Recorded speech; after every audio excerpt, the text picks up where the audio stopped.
को आस लाख बार हरि हरि जपे, एक बार हरिदास अति प्रसन्न श्री लाडले। सदा विपिन को आस कि मेरे मनवाड़ी गिरवे धरो, मनमोहन के पास प्रेम ब्याजे तना बड़ो।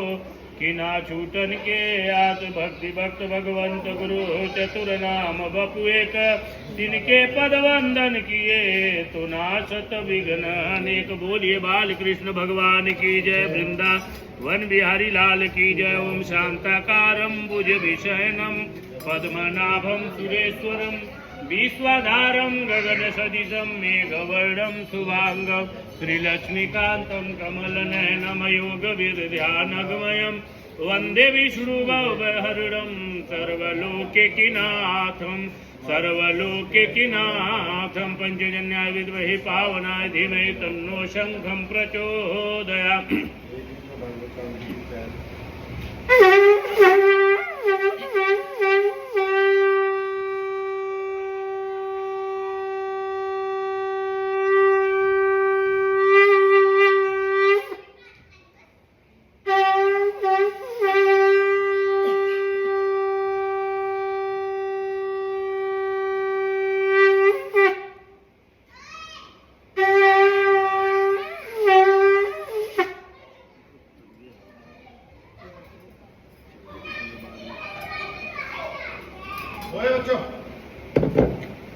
ओम हरि ओम। स्वस्ति न इंद्रो वृद्धशर्वाः, स्वस्ति न पूषा विश्ववेदाः, स्वस्ति नस्तारिषो अरिष्टनेमि, स्वस्ति नो बृहस्पति दधातु पया पृथिव्यां पयोकदिषु, पयो दिव्यन्तरिक्षे पयोदाः, पयस्वती प्रदिश सन्तु मयमा विष्णुररा। तमसि विष्णु सन्वेदो विष्णु सूर्यसि विष्णु ध्रुवसि, वैष्णवमसि विष्णवे त्वामग्निदेवता, वातो देवता, सूर्यो देवता, चंद्रमा देवता, वशभो देवता, रुद्रा देवता, आदित्य देवता, मारुतो देवता, विश्वे देवा देवता, बृहस्पति देव इंद्रो देवता, वरुणो देवता। ओम गौ शांति अंतरिक्ष गो, शांति पृथ्वी शांतिरापः, शांतिरोषधयः, शांति वनस्पतयः, शांति विश्वे देवा, शांति ब्रह्मा, शांति सर्वगुण, शांति शांति देवा, शांति श्यामा, शांति रेधि, शुभ शांति भवतु। हरि ओम। गणानां त्वा गणपति गुंहवामहे, प्रियाणां त्वा प्रियपति गुंहवामहे, निधेनां त्वा निधिपति गुंहवामहे। वसो मम आहम जानि गर्भधमा, त्वं जासि गर्भधमा। नमो गणेभ्यो गणपति व्यशवो नमो नमो, भ्रातेभ्यो बृहस्पति व्यशवो नमो नमो, गृहेभ्यो गृहपति व्यशवो नमो नमो, विरूपेभ्यो विश्वरूपेभ्यो नमो नमः। हरि ओम। शंखस्य दन्तस्य कपिलो गजगणक लंबोदरस्य विघ्नो विघ्ननाशो विनायक धूम्रकेतु गणाध्यक्षो भालचंद्रो गजानन द्वादशेतानि नमामि। व्यापड़े दिव्यापि विद्यारंभे विवाहे च प्रवेशे निर्गमे तथा संग्रामे संकटे च विघ्न तस्न जायते। वक्रतुंड महाकाय सूर्यकोटि समप्रभा, निर्विघ्नं कुरु मे देव सर्वकार्येषु सर्वदा। श्रीमन्महागणाधिपतये नमः। लक्ष्मीनारायणाभ्यां नमः, उमामहेश्वराभ्यां नमः, वाणीहिडगर्भाभ्यां नमः, सचीपुरंद्राभ्यां नमः, इष्टदेवताभ्यो नमः, कुलदेवताभ्यो नमः, ग्रामदेवताभ्यो नमः, स्थानदेवताभ्यो नमः, मातृपितृजनकमलेभ्यो नमो नमः। सिद्धिबुद्धि सहिताय श्रीमन्महागणाधिपतये नमो नमः। 3 बार आप हाथ लगा लो, 3 बार बोलो विष्णु, हाथ लगा लो सारे हाथ, 3 बार बोलो ऐसे लगा, 3 बार बोलो विष्णु नमः। ओम विष्णु नमः, ओम विष्णु नमः, ओम विष्णु विष्णु विष्णु नमः। त्रिभुवन महापुरुष सविसुराग से प्रवर्तमान सद्यत ब्राह्मण द्वितीय अपराधे श्री श्वेतवारा कल्पे वैवस्वरंतरे अष्टाविष्णु युग कलयुग कल प्रथम जड़ के बुल के जम्मूदी पे भारतवर्ष भारत खंडे आर्यवर्तांत चंडीगढ़ क्षेत्र मां मनसा देवी पूर्ण क्षेत्र बहलाना ग्राम मध्यंत सनातन धर्म मंदिर प्रांगण हेतु मासा नमुतमे मासे भाद्रपद मासे शुक्ल पक्षामवार शुक्रवार व श्राम सस्तु विश्राम विशिष्टाम चतुर्थ्या सुपुड़ तथा अधा मुख गोत्र सपना गोत्र बोल देना। अपना नाम, मैडम का नाम, बच्चे का नाम, ज्येष्ठ पुत्र है, इसका नाम ठीक। बाकी आप अपना नाम गोत्र बोल देना। सपरिवार कल्याण है दुर्ग आरोग्यम सुखम भक्ति प्राप्त है लक्ष्मी प्राप्त है सकल प्राप्त है सर्वारिष्ट शांति नंद गिरे दिन हरे बापा व्यापार मध्य सुख संपत्ति प्राप्त है लक्ष्मी प्राप्त है तो सर्वप्रथम गणपति पूजनम कलश पूजनम ज्योति पूजन नवग्रह देवता प्रसन्न करार्थे भगवान सत्यनारायण देवता प्रसन्न करार्थे जन्मदिन उपलक्ष्यम संकल्पम पूजनम बोलिए अहम करी से तन में मन शिव संकल्प स्तुतोएव लगनम सुदिनम तदेव तारावलम चंद्रबलम तदेव विद्यावलम दैवबलम तदेव लक्ष्मीपते ते उग्रम समरानि भगवान गणपति देवताभ्यो नमो नमः। पाद्यार्मनात्मनं जलम समर्पयामि ओम भूर्भुवस्व भगवान गणपति देवताभ्यो नमो नमः। पंचामृत स्नानं समर्पयामि पंचामृतमयानितं पयोदधिघृतं शर्करा समायुक्तम् अर्चनार्थं प्रतिगृहतां भगवान गणपति देवताभ्यो नमो नमः। पंचामृत स्नानं समर्पयामि पुनः शुद्धोदकजलं समर्पयामि ओम भूर्भुवस्व भगवान गणपति देवताभ्यो नमो नमः। यज्ञोपवीतं परं पवित्रं प्रजापते सहजं पुरदायु सम्प्रतिमुच्चं शुभ्रं यज्ञबलमस्देवा भगवान गणपति देवताभ्यो नमो नमः। यज्ञोक्तं समर्पयामि वस्त्रान्ते वस्त्रं समर्पयामि रक्तसूत्रं समर्पयामि गन्धतिलकं लेपनं समर्पयामि अक्षतानं समर्पयामि मेवामिष्टानं समर्पयामि मुखवासनार्थं एलालवंकुंगी फलं समर्पयामि भगवान गणपति देवताभ्यो नमो नमः। प्रणम्य शीर्षा एवं गौरी पुत्र विनायकं भक्तावासं समरनित्यमायुकामर्तिदे प्रथमो भक्ततुण्डं च एकदन्तं द्वितीयकं तृतीय कृष्णपिङ्गाक्षं गजभक्तं चतुर्थ लंबोदरं पंचम च कष्टं विघ्नमेव च सप्तमं विघ्नराजेन्द्रं धूम्रवर्णं तथाष्टमं नवमं बालचन्द्रं च दशमं तु विनायकम् एकादशं गणपति द्वादशं तु गजाननं भूतगणाधिसेवितं कपितजम्बूफलचारुवचन उमासुतं शोकविनाशकारकं नमामि विघ्नेश्वरपादपङ्कजं विघ्नहरणगणराजजी कातो सकलकलेश दयादास पर कीजियो श्री गौरी पुत्र हमेशा विघ्नहरण मंगल करण श्री गणपति जी महाराज। प्रथम है पूजन आपका मेरी राखो सदा इलाज मेरे पूर्ण करियो काज। बोलिए गणपति गणेश भगवान की जय। नमस्कारम समर्पयामि। भगवान कलश देवता का ध्यान करो। हे प्रभु जैसे आप जल से परिपूर्ण हो वैसे ही हमारा कुटुंब परिवार हरा भरा रहे। इसी भाव में आपकी पूजा प्रार्थना कर रहा हूँ। मेरी पूजा में विद्यमान हो हमें शुभ आशीर्वाद प्राप्त हो। पाद्यार्मनात्मनं जलम समर्पयामि भगवान कलश देवताभ्यो नमो नमः। पंचामृत स्नानं समर्पयामि पुनः शुद्धोदक जलम समर्पयामि भगवान वरुण देवताभ्यो नमो नमः।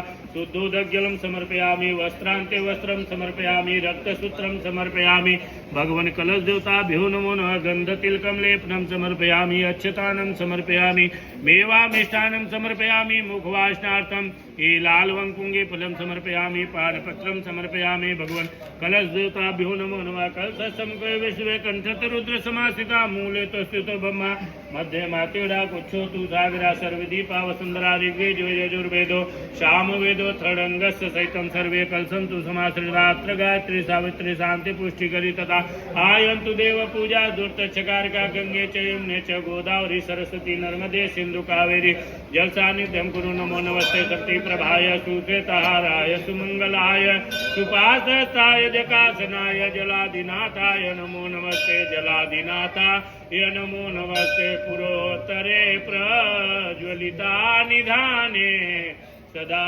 वसन्तं गिरिजासमीपं सुरासुराराधितपादपद्मं श्रीवैद्यनाथं तमहं नमामि। ओम नमः शंभवाय च नमः च नमः शंकराय च महेश्वराय च नमः शिवाय च शिवोत्तराय च तत्त्वं न जानामि हृदय से आसुर महादेवाय त्रादिशाय नमो नमः भगवान श्याम सदा शिवाय नमो नमः। बोलिए शिव शंकर भगवान की जय।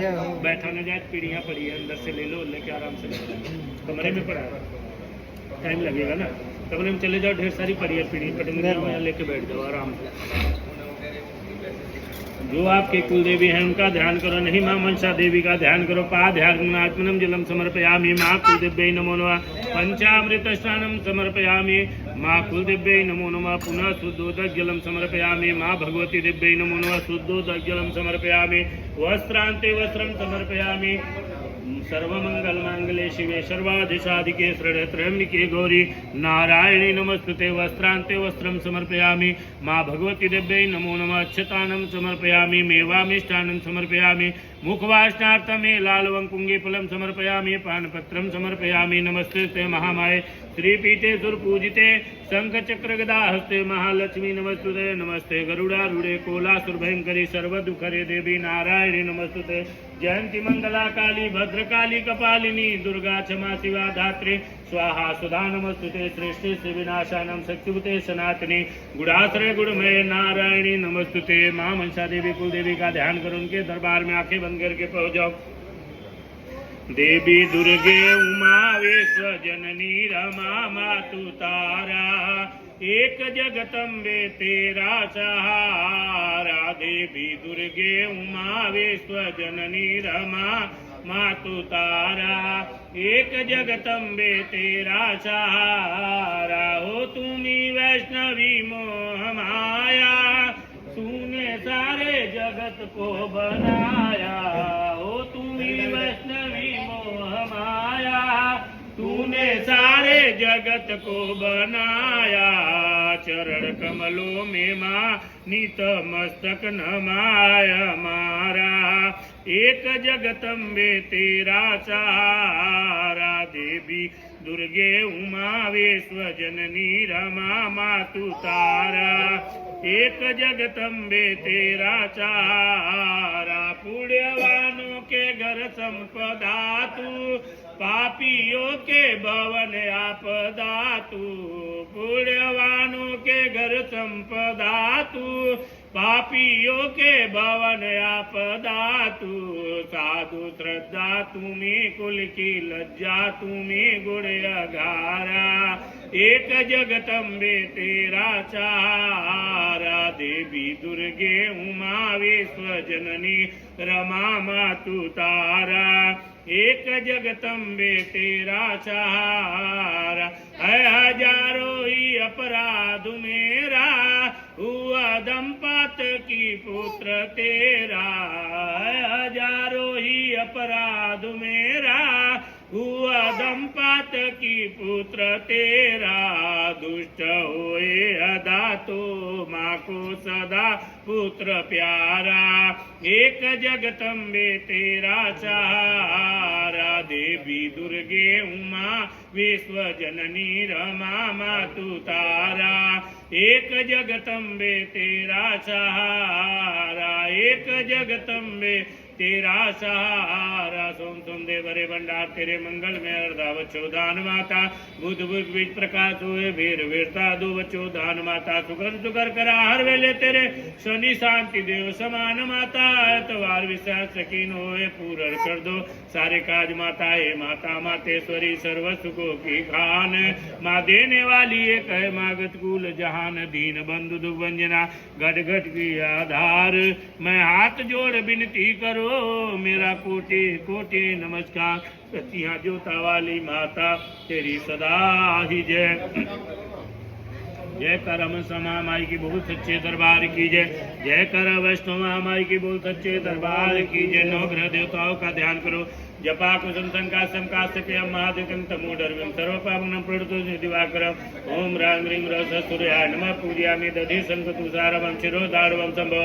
नमामि सचिनं सोमं संभव मर्कटभूषणम्। ओम श्रां श्रीं सचन्द्रं से नमः। पूजयामि दर्ढि गर्भसंभूतां विद्युत्कान्ति समप्रभं कुमारं शक्तिहस्तकं च मंगलं प्रणमाम्यहम्। ओम क्रां क्रीं क्रोशभौमाय नमः। पूजयामि प्रियंकुकलिकास्यं रूपेण प्रेमं बुधं सौम्य सौम्य गुणोपेतं च बुद्ध प्रणमाम्यहम्। ओम राम ह्रीं बुद्धाय नमः। पूजयामि देवानां च ऋषीणां च गुरुकाञ्चं बुद्धिविसन्ति लोकजं नमामि बृहस्पते नमः। ओम ग्रां ग्रीं गुरवे नमः। पूजयामि हेमकुण्डमण्डलाभं दैत्यानां परं गुरुं सर्वशास्त्रप्रवक्तारं भार्गवं प्रणमाम्यहम्। ओम द्रान्दिन्द्रशुक्राय नमः। पूजयामि नीलाजलसमाभासं रविपुत्रमेवाग्रय छायामर्षं तन्त्रं नमामि शनिचराय नमः। ओम प्रां प्रीं शनिचराय नमः। पूजयामि अर्धकायं महावीर्य चन्द्रादित्यविमर्दनं सिंहिका गर्भसंत राहु प्रणमाम्यहम्। ओम भ्रां ह्रीं राहवे नमः पूजयामि प्लास्तं ताराकरमस्तक रौद्रत्वं घोरं केतु प्रणमाम्यहम् ओम क्रांतिकेतवे नमः पूजयामि सूर्याय नमः पूजयामि मित्राय नमः पूजयामि रवे नमः पूजयामि खगाय नमः पूजयामि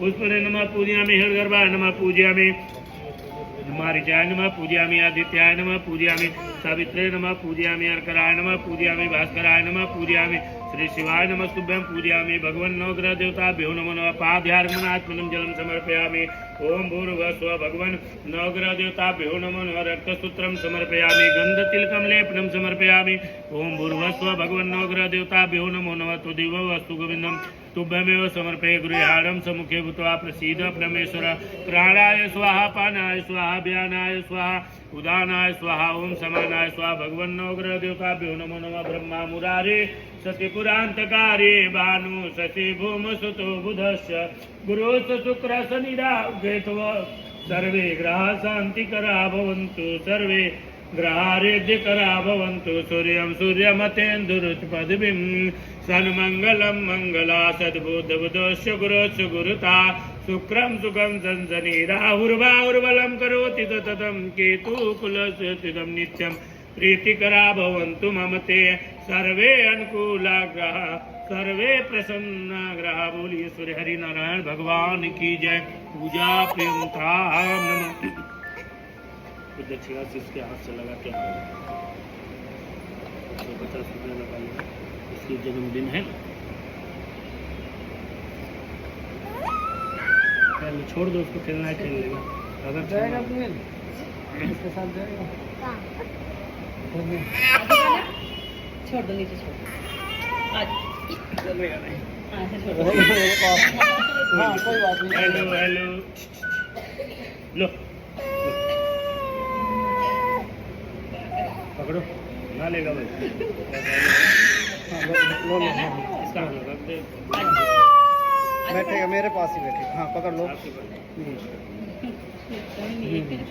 चलो उसको पकड़ा देगा अपने आप छोड़ देगा चलो जी ओम भगवान शालिग्राम देवताभ्यो नमः पादयार्पणात्मनं जलं समर्पयामि ओम भूर्भुवस्सुवः भगवान ठाकुरजी महाराज देवताभ्यो नमः पंचामृत स्नानं समर्पयामि पंचामृत ओम पंचामृतमयानिकं पयोदधिघृतं शर्करा समायुक्तं स्नातं प्रतिगृहतां भगवान शालिग्राम देवताभ्यो नमो नमः श्री कृष्ण गोविंद हरे मुरारे हे नाथ नारायण वासुदेवा श्री कृष्ण गोविंद हरे मुरारे हे नाथ नारायण वासुदेवा हे नाथ नारायण वासुदेवा हे नाथ नारायण वासुदेवा श्री कृष्ण गोविंद हरे मुरारी हे नाथ नारायण वासुदेवा बोलिए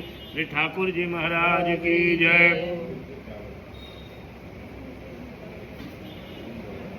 ओम शालिग्राम देवताभ्यो नमो नमः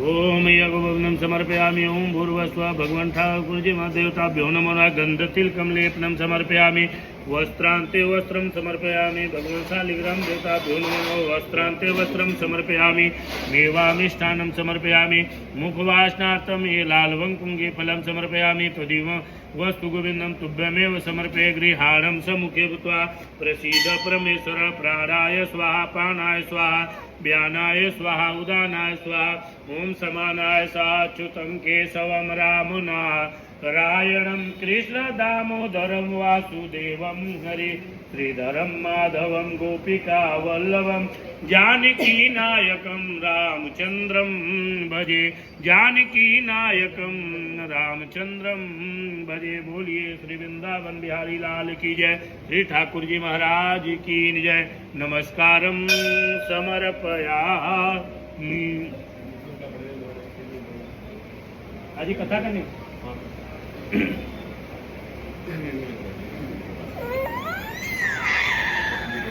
हाँ हाँ देखो ठीक है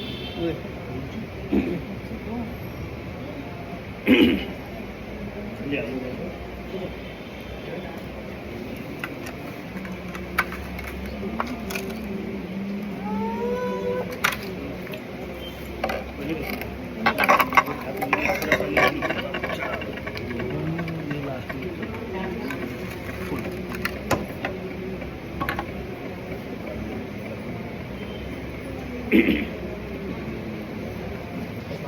फूल ले लो हाथ में, हाथ जोड़ के कथा सुनना बड़े ध्यान से। ओम शांताकारं भुज विषयन पद्मनाभं सुरेश्वरं विश्वाधारं गगन सदिशं मेघवर्णं शुभांगं श्रीलक्ष्मीकान्तमकमलनयनं योगविद्यानगमयं वन्दे विष्णु भवभयहरणं सर्वलोकैकनाथं। बोलिए श्री सत्यनारायण भगवान की जय। बड़े ध्यान से कथा सुनो। महामुनि ऋषि व्यास जी ने कहा, बहुत समय पहले नैमिषारण्य तीर्थ में शौनकादिक 88,000 ऋषियों ने पुराणावेद श्री सूत जी से पूछा, हे सूत जी, इस कलयुग में वेद विद्या रहित मानव को ईश्वर भक्ति किस प्रकार मिलेगी तथा उनका उद्धार कैसे होगा? हे मुनि श्रेष्ठ, ऐसा कोई व्रत अथवा तप बताइए जिसके करने से थोड़े ही समय में पुण्य प्राप्त हो तथा मनवांछित फल भी मिले। ऐसी कथा सुनने की हमारी बहुत इच्छा है। इस प्रश्न पर शास्त्रों के ज्ञाता श्री सूत जी ने कहा, हे वैष्णव पूज्य, आप सभी ने प्राणियों की हित एवं कल्याण की बात पूछी है। अब मैं उस श्रेष्ठ व्रत को आप लोगों से कहूँगा जिसे श्री मुनि नारद जी ने श्री लक्ष्मी नारायण भगवान से पूछा था और श्री लक्ष्मी नारायण भगवान ने मुनि श्रेष्ठ नारद जी को बताया था। आप सभी श्रेष्ठ गण यह कथा ध्यान से सुने। मुनि श्रेष्ठ नारद जी दूसरों के कल्याण हेतु सभी लोकों में घूमते हुए एक समय मृत्यु लोक में आ पहुँचे। यहाँ बहुत सी योनियों में जन्मे प्राय सभी मनुष्यों को अपने कर्मानुसार अनेक कष्टों से पीड़ित देखकर उन्होंने सोचा कि किसी यत्न के करने से निश्चय ही प्राणियों को कष्टों का निवारण हो सकेगा। मन में ऐसा विचार कर श्री नारद भगवान विष्णु लोक गए। वहाँ श्वेत वर्ण और 4 भुजा वालों के देव के नारायण भगवान जिनके हाथों में शंख चक्र पद्म गदा थे वर माला पहने हुए थे, उनको देखकर स्तुति करने लगे। नारद जी ने कहा, हे भगवान, आप अति शक्तिमान है, मन तथा वाणी भी आपको नहीं पा सकती। आपका आदि मध्य अंत भी नहीं है। आप निर्गुण स्वरूप सृष्टि के कारण भक्तों के कष्टों को नष्ट करने वाले हो। आपको मेरा सशक्त नमन है। नारद जी ने इस प्रकार की प्रार्थना सुनकर विष्णु भगवान से बोले, हे योगीराज, आपके मन में क्या है? आपका किस कार्य हेतु यहाँ आना हुआ है? तथा निसंकोच कहें। तब मुनि श्रेष्ठ नारद मुनि ने कहा, मृत्यु लोक में सब मनुष्य अनेक योनियों में पैदा हुए हैं, अपने अपने कर्मों द्वारा अनेक प्रकार के कष्टों के कारण दुखी हैं। हे स्वामी, यदि आप मुझ पर दया रखते हो तो बताइए कि मनुष्यों को सब कष्ट थोड़े ही प्रयत्न में किस प्रकार दूर हो सकते हैं? श्री विष्णु भगवान ने कहा, हे नारद, मनुष्य की भलाई हेतु तुमने यह बहुत उत्तम प्रश्न किया है। जिस व्रत के करने से मनुष्य मोक्ष को छूट जाता है वह व्रत मैं तुमसे कहता हूँ, सुनो। अति पुण्य दान करने वाला स्वर्ग तथा मृत्यु लोक दोनों में दुर्लभ एक अति उत्तम व्रत है जो आज मैं तुमसे कहता हूँ। श्री सत्यनारायण भगवान का यह व्रत विधि विधान पूर्वक संपन्न करने पर मनुष्य इस धरती पर सभी प्रकार के सुख भोग कर मरणोपरांत वह मोक्ष को प्राप्त करता है। भगवान के ऐसे वचन सुनकर नारद मुनि बोले, हे भगवान, उस व्रत का विधान क्या है, फल क्या है? इससे पहले किसने यह व्रत किया है और किस दिन यह व्रत करना चाहिए? कृपा कर मुझे विस्तार से समझाइए। श्री विष्णु भगवान ने कहा, हे नारद, दुख शोक एवं सभी प्रकार के व्याधियों को दूर करने वाला यह व्रत सब स्थानों पर विजय दिलाने वाला है। श्रद्धा और भक्ति के साथ किसी भी दिन मनुष्य संध्या के समय श्री सत्यनारायण भगवान के ब्राह्मणों बंधु बांधवों के साथ पूजा करे, भक्ति भाव से भगवान का प्रसाद बना के उन्हें चढ़ाएं। इन सभी को भक्ति भाव से श्री सत्यनारायण भगवान को अर्पण करें। बंधु बांधुओं सहित ब्राह्मणों को भोजन कराए। इसके पश्चात ही स्वयं भोजन करे। रात्रि में श्री सत्यनारायण भगवान के गीत का आयोजन कर श्री सत्यनारायण भगवान का स्मरण करता हुआ समय व्यतीत करे। इस तरह जो मनुष्य व्रत को करेगा उनकी मनोकामना अवश्य ही पूरी होगी। विशेष रूप में कलयुग में मृत्यु लोक में एक ऐसा उपाय है जिससे अल्प समय में कम धन महान और पुण्य की प्राप्त हो सकती है। श्री सत्यनारायण व्रत कथायाम प्रथम अध्याय संपूर्ण। गोविंद बोलो हरि गोपाल बोलो, गोविंद बोलो हरि गोपाल बोलो, श्री राधा रमण हरि गोविंद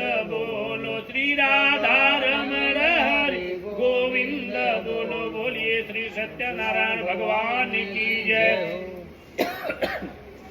द्वितीय अध्याय प्रारंभ। महान संत सूत जी ने कहा, हे ऋषियों, जिन्होंने प्राचीन काल में इस व्रत को किया है उनका इतिहास भी मैं आप सबसे कहता हूँ। अब सब ध्यान से सुने।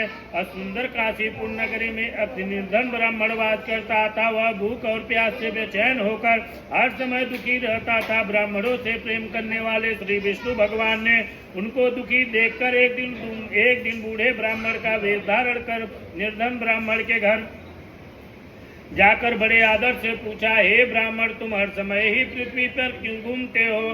हे श्रेष्ठ ब्राह्मण, अपनी व्यथा मुझसे कहो, मैं सुनना चाहता हूँ। कष्टों से घिरे उस ब्राह्मण ने कहा, मैं निर्धन ब्राह्मण हूँ, भिक्षा के लिए पृथ्वी पर मारा फिरता हूँ। हे भगवान, यदि आप इससे मुक्ति पाने का कोई उपाय जानते हो तो कृपा कर मुझे बताएं। वृद्ध ब्राह्मण का रूप धारण किए हुए श्री विष्णु भगवान तब बोले, हे ब्राह्मण, श्री सत्यनारायण भगवान मनवांछित फल देने वाले हैं, इसलिए तुम उनका विधि पूर्वक पूजन करो, जिसके करने से मनुष्य सब दुखों से मुक्त हो जाता है। दरिद्र ब्राह्मण को व्रत का संपूर्ण विधान बतलाकर बूढ़े ब्राह्मण का रूप धरे श्री सत्यनारायण भगवान अंतर ध्यान हो गए। वृद्ध ब्राह्मण ने जिस व्रत को बतलाया मैं उसका अवश्य विधि विधान सहित करूंगा, ऐसे निश्चय कर वह दरिद्र ब्राह्मण घर चला गया। परंतु उस रात उस ब्राह्मण को नींद नहीं आई। अगले दिन वह जल्दी उठा और श्री सत्यनारायण भगवान का व्रत करने का संकल्प कर भिक्षा मांगने के लिए चल दिया। उस दिन उसको भिक्षा में अधिक सा धन मिला, जिससे उसने पूजा का सारा सामान खरीदा और घर आकर अपने बंधु बांधवों के साथ विधि पूर्वक भगवान श्री सत्यनारायण का व्रत किया। इसके करने से वह गरीब ब्राह्मण सब कष्टों से छूटकर अति धनवान हो गया। उस समय से वह ब्राह्मण हर मास व्रत करने लगा। श्री सत्यनारायण भगवान के व्रत को जो शास्त्र विधि के अनुसार श्रद्धा पूर्वक करेगा वह सब कष्टों से छूटकर मोक्ष को प्राप्त करेगा। जो भी मनुष्य श्री सत्यनारायण भगवान का व्रत करेगा वह सब कष्टों से छूट जाएगा। इस तरह नारद जी ने श्री सत्यनारायण भगवान से कहा, यह व्रत मैं आपसे कहता हूँ। हे श्रेष्ठ ब्राह्मण, आप और क्या सुनना चाहते हैं मुझसे कहें। तब ऋषियों ने कहा, हे मुनीश्वर, संसार में इस विप्र को सुनकर किसने इस व्रत को किया और हम सब सुनना चाहते हैं। मुनियों से ऐसा सुनकर श्री सूत जी ने कहा, हे मुनिगण, जिस प्राणी ने इस व्रत को किया है उन सब की कथा सुनो। एक समय वह धनी ब्राह्मण बंधु बांधवों के साथ शास्त्र के अनुसार अपने घर पर श्री सत्यनारायण भगवान का व्रत कर रहा था। उसी समय एक लकड़ी बेचने वाला बूढ़ा व्यक्ति वहां आया।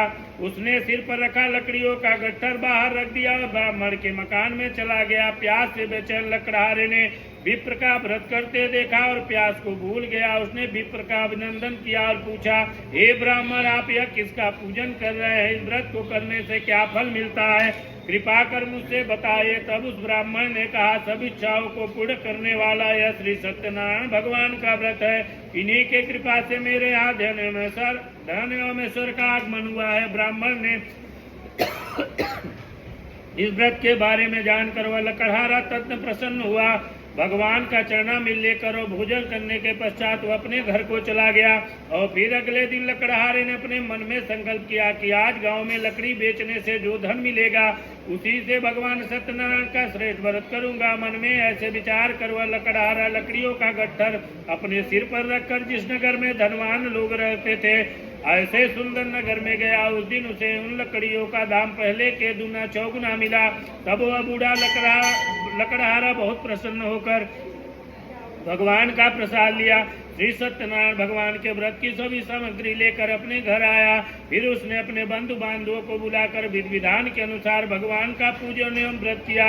उस व्रत के प्रभाव से वह बूढ़ा लकड़हारा धन धान से युक्त हुआ और संसार के समस्त सुख भोग कर वह वैकुंठ धाम को चला गया। श्री सत्यनारायण व्रत कथायाम द्वितीय अध्याय संपूर्ण।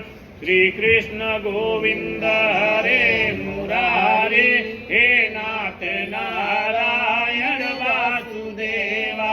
श्री कृष्ण गोविंद हरे मुरारे, हे नाथ नारायण वासुदेवा। हे नाथ नारायण वासुदेवा, हे नाथ नारायण वासुदेवा। बोलिए श्री लक्ष्मी नारायण भगवान की जय, श्री सत्यनारायण भगवान की जय। तृतीय अध्याय प्रारंभ। श्री सूत जी ने बोले, हे श्रेष्ठ मुनियों, अब मैं आगे की कथा कहता हूँ। प्राचीन काल में उल्का नाम एक महान ज्ञानी राजा था। वह जितेंद्रिय और सक्त वक्ता था। प्रतिदिन मंदिरों में जाता था तथा गरीबों को धन देकर उनके दुखों को दूर करता था। उसकी पत्नी कमल के समान सुंदर मुख वाली और सती साध्वी थी। एक दिन भद्रशिला नदी के तट पर वे दोनों विध विधान से श्री सत्यनारायण भगवान का व्रत कर रहे थे। उस समय वहाँ साधु नामक एक वैश्या, उसके पास व्यापार के लिए बहुत सा धन था। वह वैश्य नाव को नदी किनारे पर ठहराकर राजा के पास आया। राजा को व्रत करते हुए देखकर उसने विनम्रता पूर्वक पूछा, हे राजन, यह आप क्या कर रहे हैं? मेरी सुनने की इच्छा है, कृपा कर आप मुझसे भी समझाइए। महाराजा उल्का मुख ने कहा, हे वैश्य, मैं अपने बंधु बांधवों के साथ पुत्र की प्राप्ति के लिए श्री सत्यनारायण भगवान का व्रत एवं पूजन कर रहा हूँ। राजा के वचन सुनकर साधु नामक वैश्य ने बड़े आदर से कहा, हे राजन, मुझे भी संपूर्ण विधि का विधान बताइए। मैं भी आपके कहे अनुसार इस व्रत को करूंगा। मेरे भी कोई संतान नहीं है। मुझे विश्वास है इस उत्तम व्रत को करने से अवश्य मुझे संतान होगी। राजा के व्रत के सब विधान सुनकर व्यापार से निवृत्त हो वैश्य पूर्वक अपने घर आया। उसने अपने पत्नी को संतान देने वाला उस व्रत के विषय में सुनाया और प्रण किया कि जब मेरे संतान होगी तब मैं इस व्रत को करूंगा। वैश्य ने यह वचन अपने पत्नी लीलावती से भी कही। एक दिन उसकी पत्नी लीलावती श्री सत्यनारायण भगवान की कृपा से गर्भवती हो गई। 10वें महीने उसने एक सुंदर कन्या को जन्म दिया। दिनों दिन वह कन्या इस तरह बढ़ने लगी जैसे शुक्ल पक्ष का चंद्रमा बढ़ता है। कन्या का नाम उन्होंने कलावती रखा। एक दिन लीलावती ने मीठे शब्दों में अपने पति को याद दिलाया कि आपने जो भगवान का व्रत करने का संकल्प किया था, अब आप उसे पूरा कीजिए। वैश्य ने कहा, हे प्रिय, मैं कलावती के विवाह पे इस व्रत को करूंगा। इस प्रकार अपनी पत्नी को आश्वासन देकर वह व्यापार करने के लिए विदेश चला गया। कलावती ने पितृगृह में वृद्ध को प्राप्त हो गई। लौटने पर साधु ने जमनगर में सखियों को अपनी व्यस्त होती पुत्री को खेलते देखा। उसे उसके विवाह की चिंता हुई। तब उसने एक दूत को बुलाकर कहा कि उसकी पुत्री के लिए कोई सुयोग वर देख कर लाए। दूत साधु नामक उस वैश्य की आज्ञा पाकर कंचन नगर पहुंचा और देखभाल कर वैश्य की कन्या के लिए एक सुयोगवाड़ी पुत्र ले आया। उस सुयोग लड़के ने साधु नामक वैश्य ने अपने बंधु बांधवों सहित प्रसन्न चित्त होकर अपनी पुत्री का विवाह कर दिया। दुर्भाग्य से वह विवाह के समय भी सत्यनारायण भगवान का व्रत करना भूल गया। इस पर श्री भगवान अत्यंत क्रोधित हो गए। उन्होंने वैश्य को श्राप दिया कि तुम्हें दारू दुख प्राप्त होगा। और फिर अपने कार्य में कुशल वह वैश्य अपने दामाद सहित नाव का बेड़ा लेकर व्यापार करने के लिए सागर के समीप रत्नासरपुर नगर गया। रत्नासरपुर नगर पर चंद्रकेतु नामक राजा राज करता था। दोनों ससुर जमाई चंद्रकेतु राजा के उस नगर में व्यापार करने के लिए गए। एक दिन भगवान सत्यनारायण की माया से प्रेरित एक चोर राजा चंद्रकेतु का धन चुरा कर भाग रहा था। राजा के दूतों को अपने पीछे तेजी से आते देखकर चोर ने घबरा कर राजा के धन को उस वैश्य की नाव में चुपचाप रख दिया जहां वे ससुर जमाई ठहरे हुए थे और भाग गया। जब राजदूतों ने उस वैश्य के पास राजा के धन को रखा देखा तो उन्होंने उन ससुर दामाद को ही चोर समझा। वे उन ससुर दामाद दोनों को बात कर ले गए और राजा के समीप जाकर बोले, आपका धन चुराने वाले दो चोर पकड़कर हम लाए हैं, देख कर आज्ञा दे। तब राजा ने बिना उस वैश्य की बात सुने उन्हें कारागार में डाल दिया। आज्ञा दे दी। उस प्रकार राजा की आज्ञा से उनको कारागार में डाल दिया गया तथा उनका सारा धन भी छीन लिया गया। सत्यनारायण भगवान के श्राप के कारण उस वैश्य की पत्नी लीलावती व पुत्री कलावती भी घर पर बहुत दुखी हुई। उनका सारा धन चोर चुरा कर ले गए। मानसिक व शारीरिक पीड़ा तथा भूख प्यास से अति दुखी हो भोजन की आस में कलावती एक ब्राह्मण के घर गई। उसने ब्राह्मण को श्री सत्यनारायण भगवान का व्रत पूर्वक करते देखा। उसने कथा सुनी तथा श्रद्धा पूर्वक प्रसाद ग्रहण कर रात को घर आई। माता ने कलावती से पूछा, हे पुत्री, तू अब तक कहाँ रही? मैं तेरे लिए बहुत चिंतित थी। माता के शब्द सुनकर कलावती बोली, हे माता, मैंने एक ब्राह्मण के घर श्री सत्यनारायण भगवान का व्रत होते देखा और मेरी भी उस उत्तम व्रत करने की इच्छा है। माता ने कन्या के वचन सुनकर सत्यनारायण भगवान के पूजन की तैयारी की। उसने बंधु बांधवों सहित श्री सत्यनारायण भगवान का पूजन एवं व्रत किया और मांगा कि मेरे पति और दामाद शीघ्र ही घर लौट आए। साथ ही विनती की, हे प्रभु, अगर हमसे कोई भूल चूक हुई हो तो हम सबका अपराध क्षमा करो। श्री सत्यनारायण भगवान इस व्रत से प्रसन्न हो गए। उन्होंने राजा चंद्रकेतु को स्वप्न में दर्शन देकर कहा, हे राजन, जिन दो वैश्य को तुमने बंदी बना रखा है वे निर्दोष है, उन्हें प्रातः ही छोड़ दो। उनका सब धन जो तुमने अधिग्रहित किया है उसे लौटा दो, अन्यथा मैं तुम्हारा राज्य धन पुत्र आदि सब नष्ट कर दूंगा। राजा से ऐसे वचन कहकर भगवान अंतर ध्यान हो गए और फिर प्रातः काल राजा चंद्रकेत के दरबार में सबको अपना स्वप्न सुनाया और सैनिकों को आज्ञा दी कि दोनों वैश्य को कैसे मुक्त कर दो। दरबार में ले आए। दोनों ने आते ही राजा को प्रणाम किया। राजा ने कोमल वचनों में कहा, हे महानुभाव, तुम्हें अज्ञातवास में ऐसा कठिन दुख प्राप्त हुआ है, अब तुम्हें कोई भय नहीं है, तुम मुक्त हो गए हो। ऐसा कहकर राजा ने उनको नए नए वस्त्राभूषण पहनवाए तथा उनका जितना धन था उससे 2 गुना लौटा कर आदर से विदा किया। दोनों वैश्य अपने घर को चल दिए। श्री सत्यनारायण व्रत कथायाम 3य अध्याय संपूर्ण।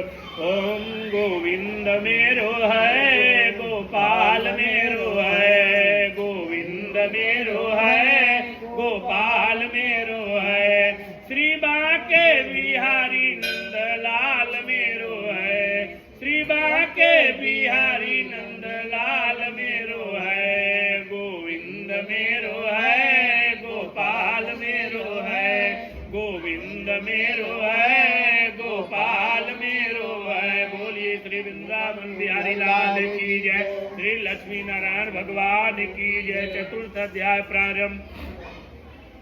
श्री सूजी ने आगे कहा, हे वेश ने यात्रा आरम्भ की और अपने नगर की ओर चला। उनको थोड़ी दूर आगे बढ़ने पर दंडी वेशधारी श्री सत्यनारायण भगवान ने उससे परीक्षा लेने हेतु उससे पूछा, हे वेश, तेरी नाव में क्या है?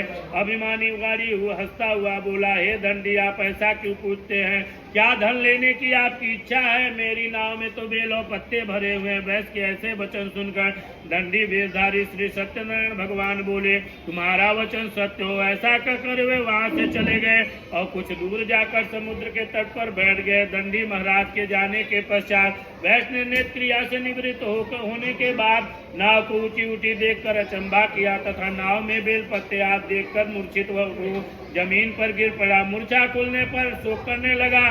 तब उसके दामाद ने कहा, आप शोक ना करें, यह दंडी महाराज का श्राप है, अतः हमें उनके शरण में ही चलना चाहिए, वही हमारे दुखों का अंत करेंगे। दामाद के वचन सुनकर वह दंडी भगवान के पास पहुंचा और अत्यंत भक्तिभाव के पश्चात करते हुए बोला, मैंने जो आपसे असत्य वचन कहे थे उनके लिए मुझे क्षमा करें। ऐसा कहकर वह शोकातुर रोने लगा। तब दंडी भगवान बोले, हे वाली पुत्र, मेरी आज्ञा से ही बार बार तुम्हें कष्ट प्राप्त हुआ है, तू मेरी पूजा से विमुख हुआ है। तब उस वैश्य ने कहा, हे भगवान, आपकी माया और आज ब्रह्मा देवता भी नहीं जान पाते, तब मूर्ख भला मैं कैसे जान सकता हूँ? आप प्रसन्न हुए, मेरी अपनी क्षमता अनुसार आपकी पूजा करूंगा। मेरी रक्षा कीजिए और मेरी नौका को पहले के समान धन से परिपूर्ण कर दीजिए। उसके भक्ति से परिपूर्ण वचन सुनकर श्री सत्यनारायण भगवान प्रसन्न हो गए और इसकी इच्छा अनुसार वर देखकर अंतर ध्यान हो गए। तब वह ससुर और दामाद दोनों ने नाव पर आकर देखा कि नाव धन से परिपूर्ण है। फिर वह विधि विधान से भगवान सत्यनारायण का पूजन कर साथियों सहित अपने नगर को चला। जब वह अपने नगर के निकट पहुंचा तब उसने एक दूत को अपने घर भेजा।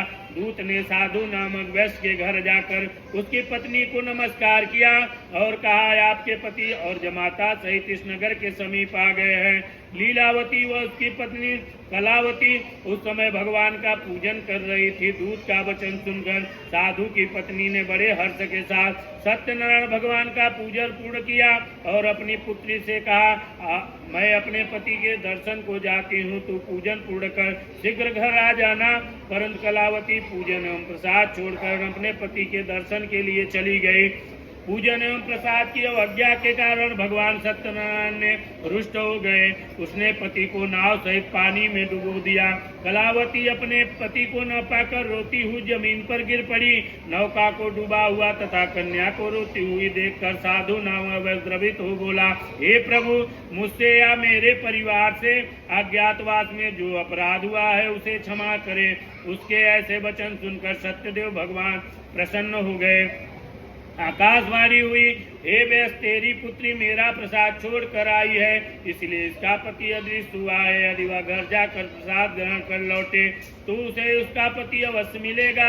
आकाशवाणी सुनकर कलावती ने घर पहुंचकर प्रसाद ग्रहण किया और फिर आकर अपने पति को पूर्ण रूप में पाकर वह अति प्रसन्न हुई तथा उसने अपने पति के दर्शन किए। तत्पश्चात साधु वैष्णव बंधु बांधवों सहित सत्यदेव भगवान का विधि पूर्वक पूजन किया। वह इस लोक के सभी प्रकार के सुख भोग कर अंत में मोक्ष को प्राप्त किया। श्री सत्यनारायण व्रत कथायाम चतुर्थ अध्याय संपूर्ण।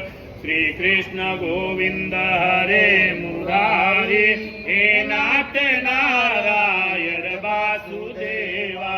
श्री कृष्ण गोविंद हरे मुरारी, हे नाथ नारायण वासुदेवा। हे नाथ नारायण वासुदेवा, हे नाथ नारायण वासुदेवा। बोलिए श्री लक्ष्मी नारायण भगवान की जय, श्री सत्यनारायण भगवान की जय। पंचम अध्याय प्रारंभ। श्री सूत जी बोले, हे ऋषिगण, मैं एक और कथा कहता हूँ, आप सभी ध्यान से सुनो। सदा प्रजा के लिए चिंतित तुंगध्वज का नाम एक राजा था। उसने भगवान सत्यनारायण का प्रसाद त्याग कर बहुत कष्ट पाया। एक समय राजा वन में वन्य पशुओं को मारकर बड़ के वृक्ष के नीचे आया। वहां उसने ग्वालों को भक्ति भाव से बंधु बांधव सहित श्री सत्यनारायण भगवान जी का पूजन करते देखा। परंतु राजा देखकर भी अभिमान के कारण न तो वहां गया और न ही सत्यदेव भगवान को नमस्कार ही किया। जब ग्वालों ने भगवान का प्रसाद उसके सामने रखा तो वह प्रसाद छोड़कर अपने नगर को चला गया। नगर में पहुंचकर उसने देखा कि उसका सारा राज्य नष्ट हो गया है। वह समझ गया कि यह सब भगवान सत्यदेव ने रुष्ट होकर किया है।